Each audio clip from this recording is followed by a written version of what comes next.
everybody, welcome back. Today I'm going to be completing part B of homework 4 for process dynamics and controls. And what I'm going to be doing today is I'm going to explain the principle of the Bode frequency stability analysis in the simple terms of a microphone slash speaker feedback. And then I'm going to explain why 180 degree phase lag and the amplitude ratio are relevant to the Bode frequency stability. So looking at our system with a microphone and a speaker,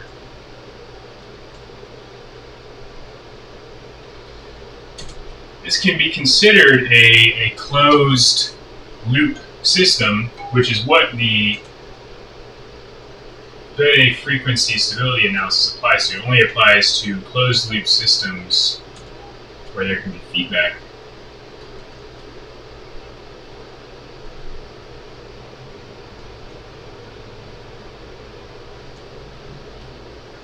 So we've got here an initial signal where somebody's speaking into a microphone, it comes back to the speaker, and the speaker plays, and the sound from the speaker can reach back to the microphone. And what the Bode frequency stability analysis is for is it determines whether or not, when you're speaking into the speaker, if you're just going to hear a clear, standard voice being amplified back at you, if you're going to hear that crazy screech you hear when you put a microphone too close to a speaker sometimes, or if you speak too loud into a microphone when you're nearby a speaker. So that's what the Bode frequency stability analysis is for, is to determine when a closed loop system becomes unstable.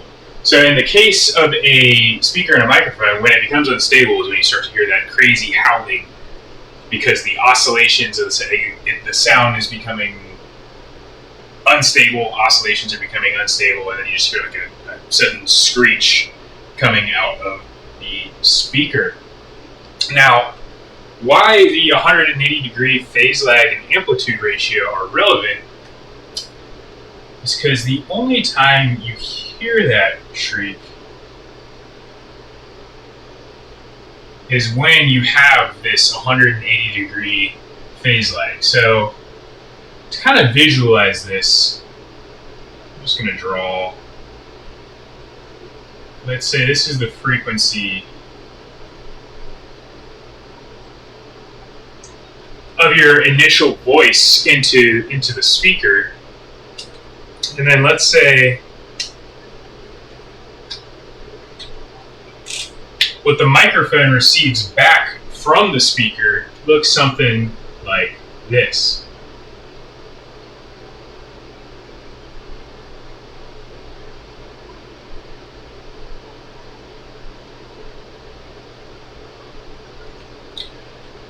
I don't know if you can see this on the camera clearly. But what we have here is an amplitude ratio, a lower amplitude ratio, where the feedback signal is both lower than the initial signal, so that the amplitude is not as high, the amplitude ratio is lower. And this is not 180 degree phase lag. This would be actually just about 90 degree phase lag, where we have negative feedback occurring here. But in the case where you have 180 degree phase lag, what you would see is something like this. So say we had a higher amplitude ratio and 180 degree phase lag. Your signal received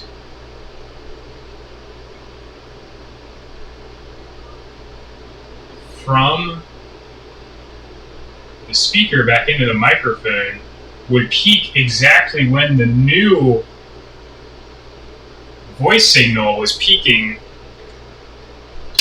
from the person. So what would happen here is you would start to get oscillations that exponentially go out of control. So if we're talking about the sound wave, when this amplitude ratio is higher and when we're at this 180 degree phase lag, what would happen here is that over time, your oscillations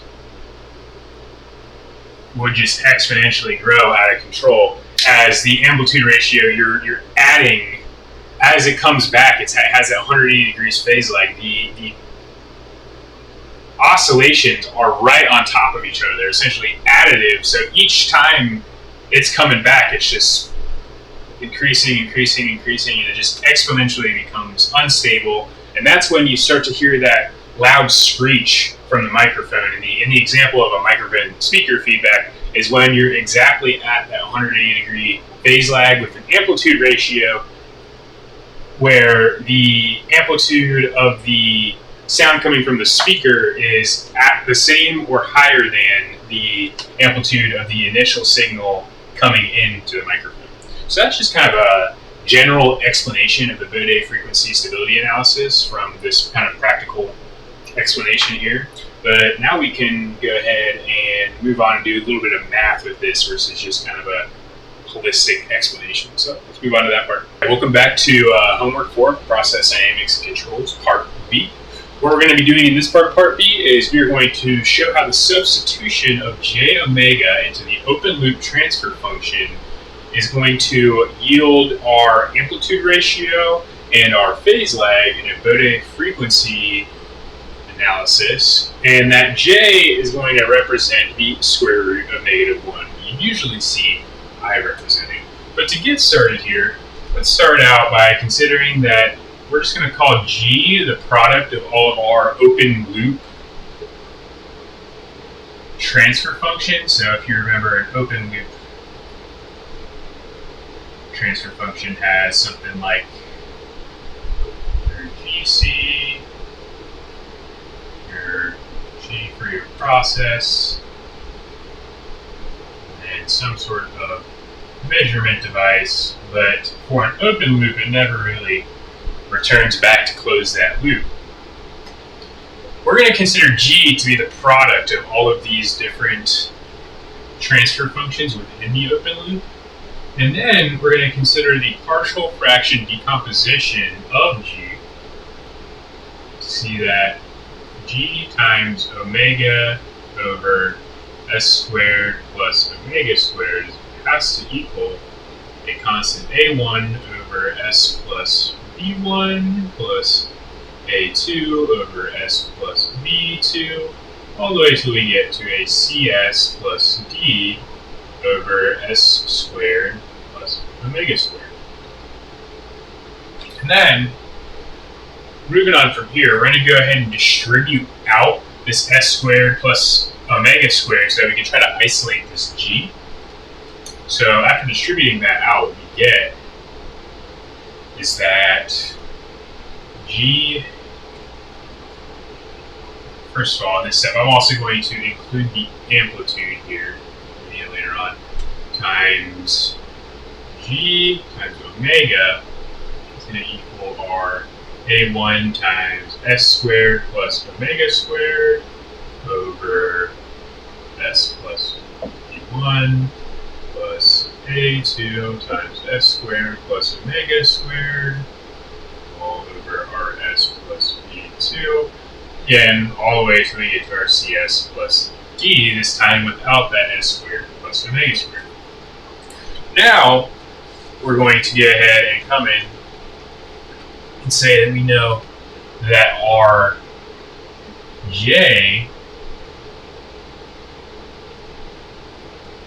is going to equal -1, and we're going to substitute in JW for our S variable. And the result of that is going to be that you'll see that every S squared plus omega squared term is going to go to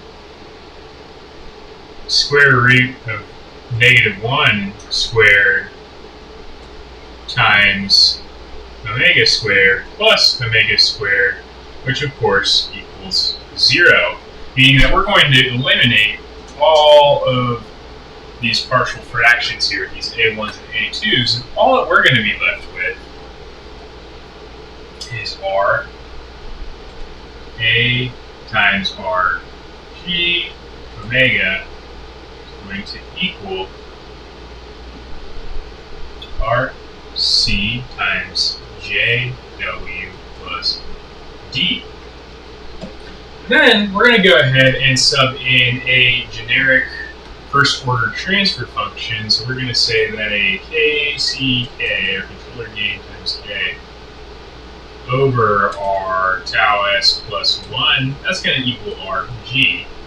So if we go ahead and sub that in and then consider that our JW equals S, what we get is that our A omega times our AC over tau JW plus 1 is going to equal our CJW plus D. Now, to proceed, we're going to multiply this fraction right here by its complex conjugate, which is 1 minus tau JW over 1 minus tau JW. And what that's going to give us, we're going to get that AW times KCK over tau over 1 plus tau squared W squared, because that J squared cancels itself out down here. Plus, so we get a negative J times our K C times K tau W all divided by R1 plus tau squared W squared.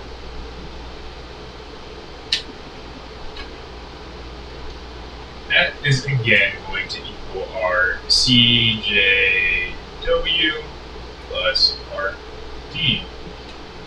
As you can see here, on each side of this equation, we have a term that has a negative portion and a term that has a completely real portion. So we can go ahead and call this right here our I, our imaginary portion. We could call this right here our R, our real portion. And if we bring that over to our CJW and our D, what we get is that our C must equal our A times our I, as the W over here cancels, and so does the J. And then our D must equal our A times our R times our W. And if we sub both of these into our original transfer function up here, what we get is that A times our I times our S over S squared plus W squared plus R A times our R times W over S squared plus W squared. And you start to see something really familiar here. So here, the S over S squared plus W squared, if you take the inverse Laplace transform of that, what we get is a cosine of WT. And then over here, the W over S squared plus W squared can be written out as the sine of WT. So if we correct that here, what we get is A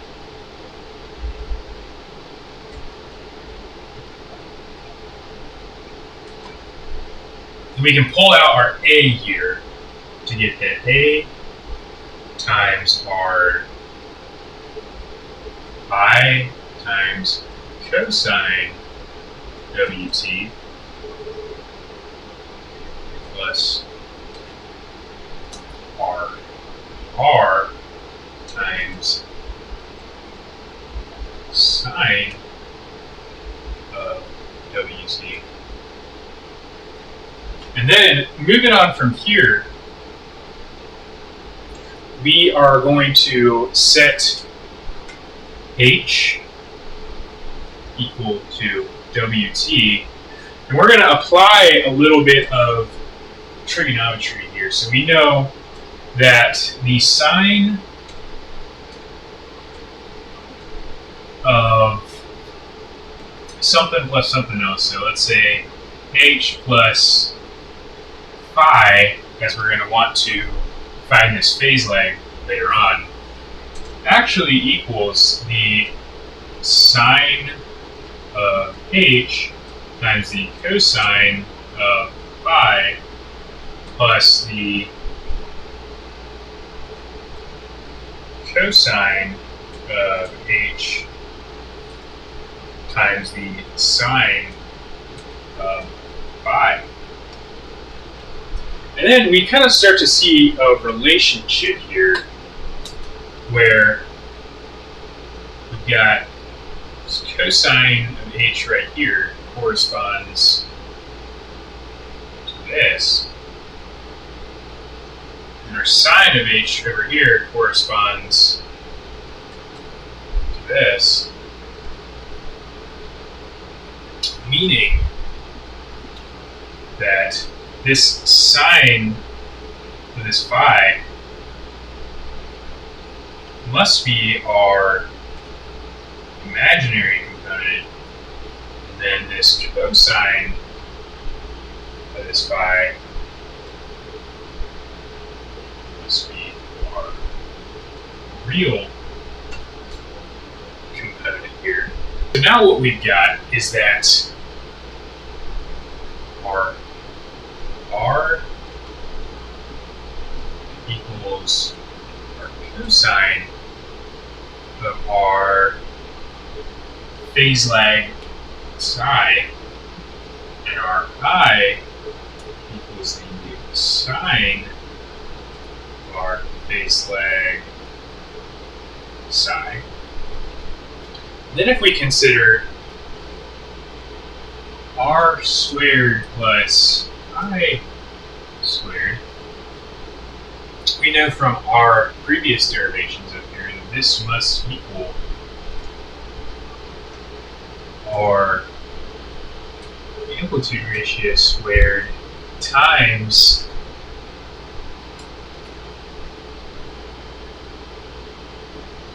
our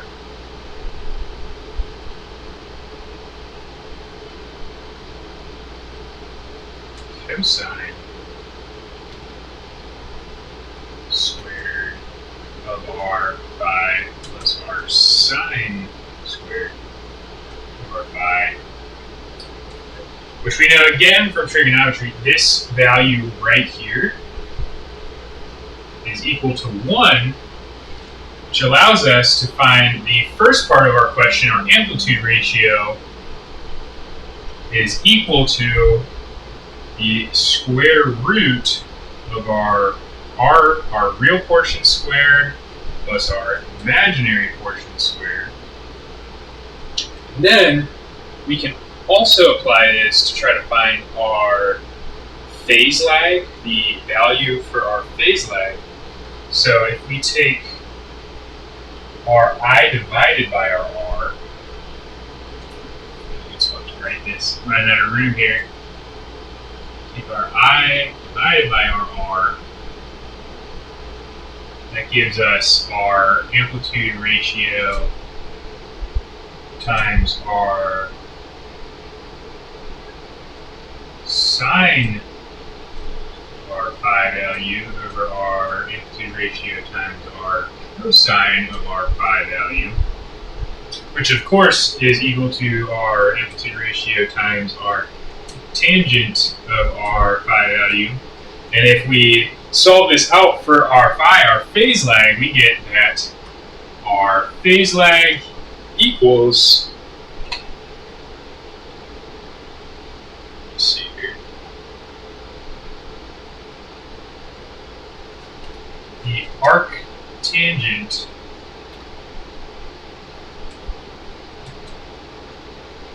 have our amplitude ratio that cancels out. The arc tangent of r I divided by arc r. And that right there is how we can get the amplitude ratio and the phase lag by subbing in the square root of -1 times omega into our open loop transfer function. So I think we're good to go ahead and move on to the next part of part B. All right, now that we've done some derivation up on the board, we're good to go ahead and move into Python and simulate the response of a first order system to a sine input. We're going to explain the early time behavior and compare the magnitude ratio with that obtained from the Bode analysis. So first things first, we're going to need our KC, our K, and our tau, which in class we call these just 1. Our K is also just 1. Our tau we're going to call 20 for now. And do we need anything else here? And then our omega we're going to set equal to 0.1 for now. And then, as we were saying in here, we're going to simulate the response of a first order system to a sine input. So we're going to go ahead and put in our first order transfer function, which we discussed up on the board, is just equal to Kc times K divided by R tau times S is plus 1, correct? Yes, tau is plus 1. I was blanking for a second there. Tau S plus 1.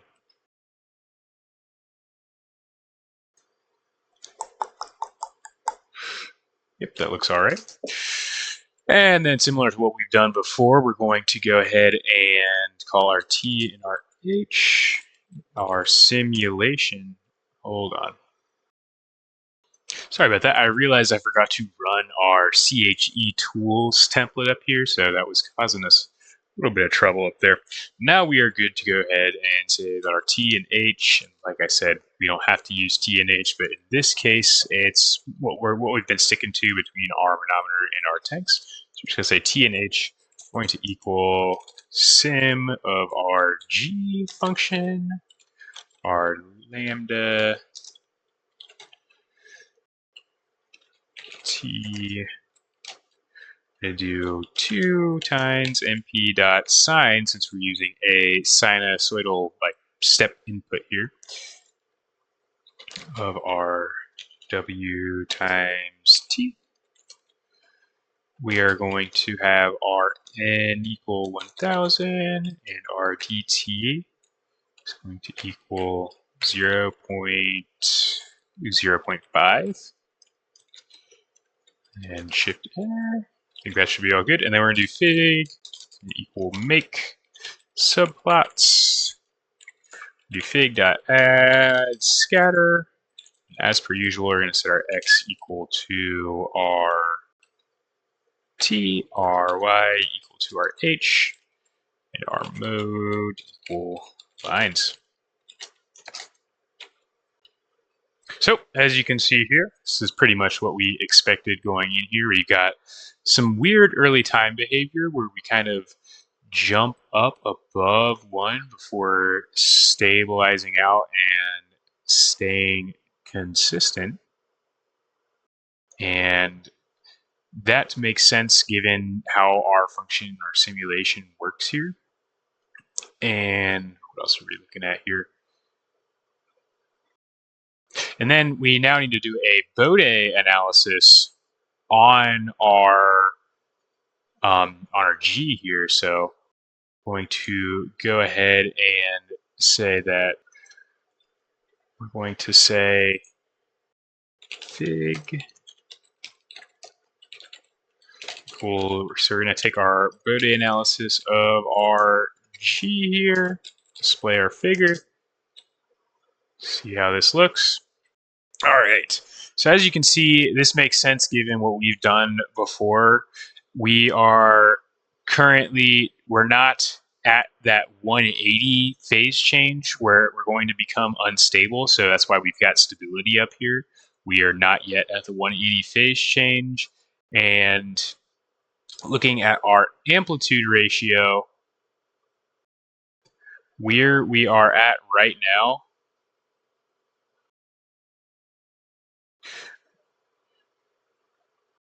we are not yet at that 1,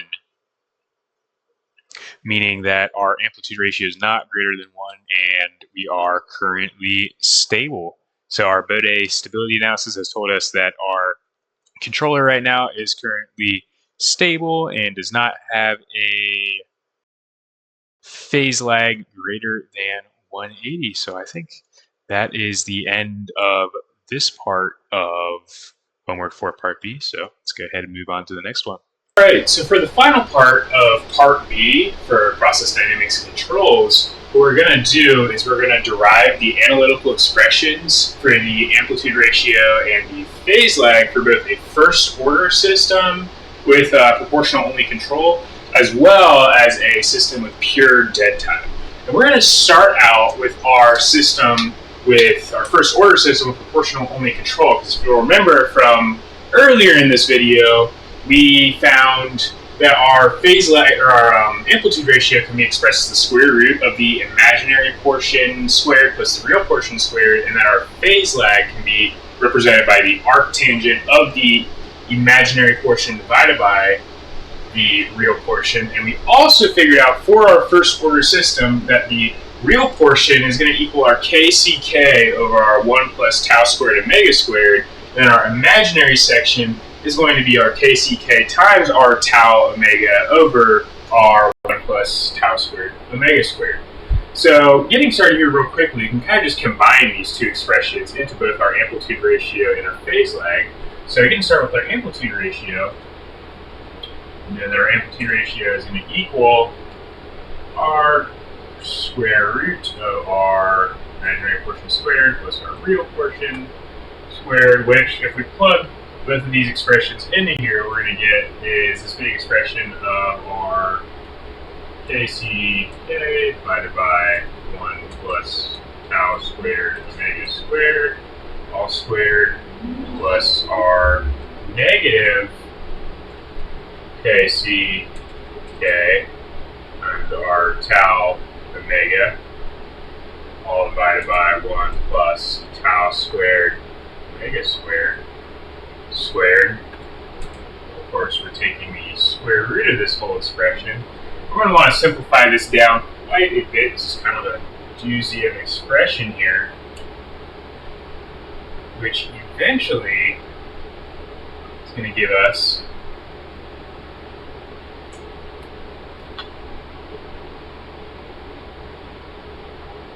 our kck